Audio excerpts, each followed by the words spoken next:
Now, it's often said that the worst thing a movie character can be is forgettable, and generally filmmakers want you to passionately love or hate their heroes and villains, ensuring that you'll want to revisit them again in the future.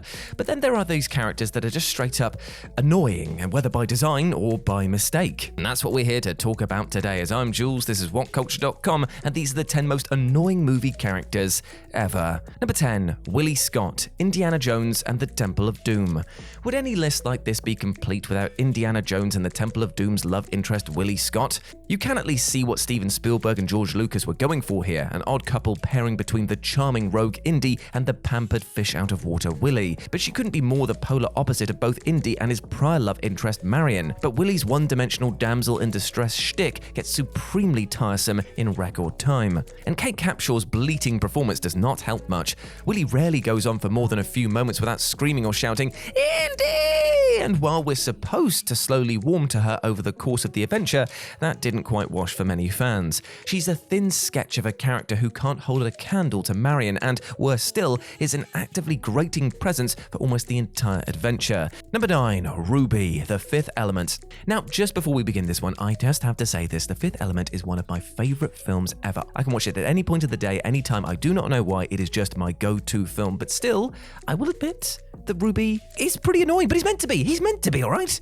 Because for as charming as Lilu is in this sci-fi cult classic, Chris Tucker's flamboyant talk show host Ruby is basically the pure inverse. Sporting Tucker's signature high-pitched voice and a rat-a-tat motor mouth, there's no denying that Luc Besson wanted Ruby to be an incredibly extra annoying character. But he ultimately tips the balance possibly a bit too far, enough so that many wish that the character had less screen time. Now, Tucker certainly does a good job with what he was given, and Ruby's clothes and general getup are undeniably amusing, but his loud, overbearing presence definitely ensures that this is the worst possible movie that you could ever watch with a pounding hangover. Number 8, Amanda Kirby, Jurassic Park 3. Now, Jurassic Park 3 is hardly a watertight piece of cinema from a story or character perspective, but it's almost like the script went out of its way to make Amanda Kirby as migraine-inducingly obnoxious as possible. Now, Amanda heads to Ila Sauna with her ex-husband Paul, and Alan Grant in search of her missing son Eric and boyfriend Ben. She consequently spends a large bulk of her screen time shouting, "Eric!" and "Ben!" and screaming hysterically,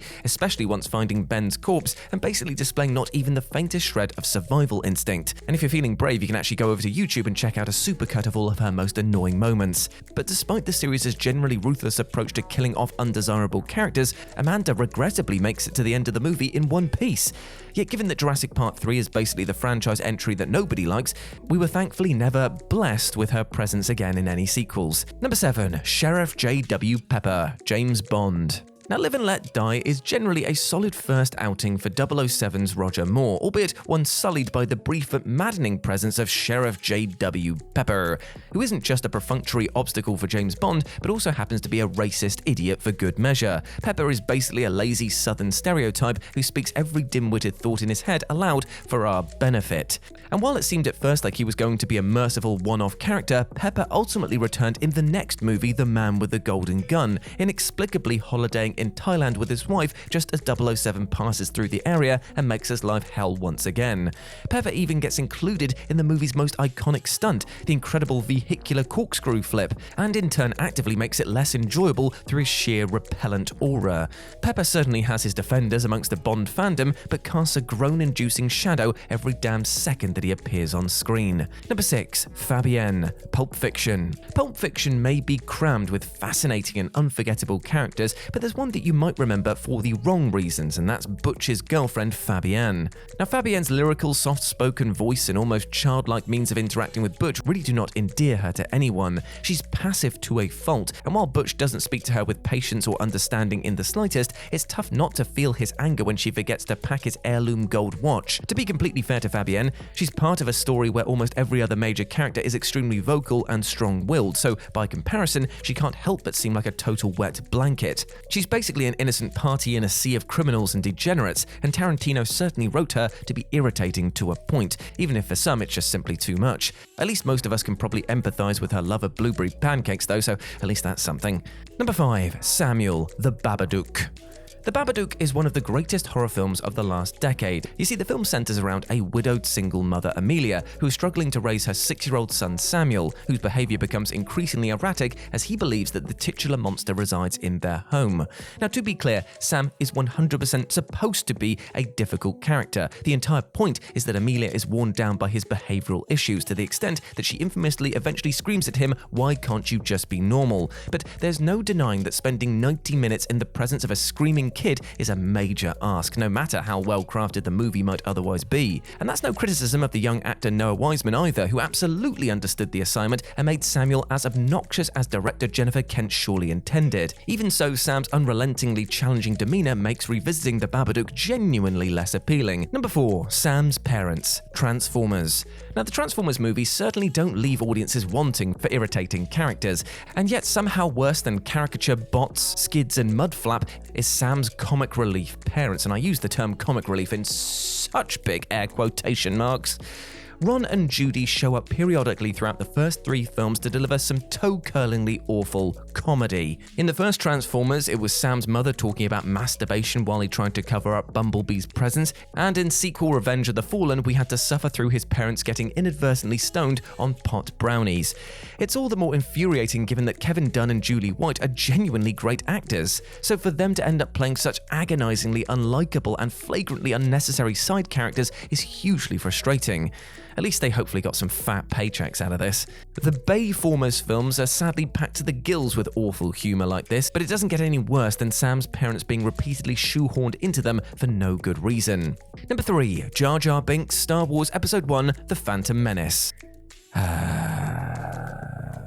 Number 2. Know-It-All, The Polar Express. Robert Zemeckis' The Polar Express struggled to deliver convincingly lifelike CGI human characters, and in the case of the boy known only as Know-It-All, it didn't help that he was supremely annoying to boot. For starters, the kid just won't shut up, and most of what comes out of his mouth is both obnoxiously smarmy and delivered as a breathless, frantic ramble.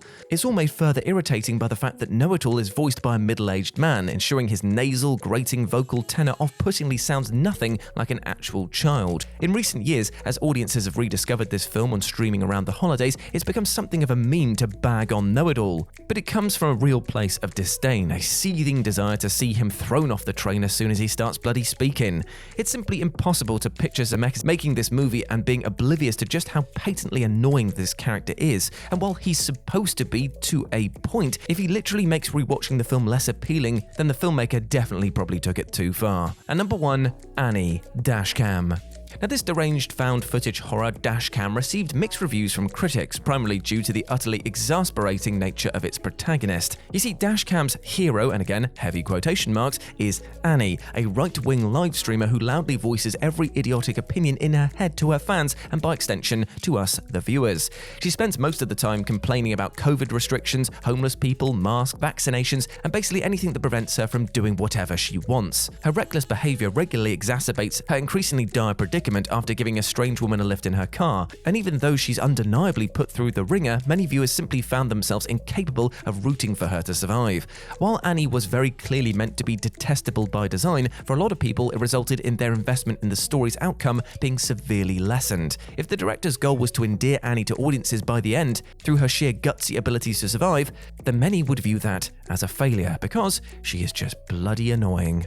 And there we go, my friends. Those were the 10 most annoying movie characters ever. I hope you enjoyed that, and please let me know what you thought about it down in the comment section below. As always, I've been Jules, and you can go follow me over on Instagram at RetroJ, but the O is a 0, and you can come check out all of the Warhammer miniatures that I've been painting. Yes, I am a nerd.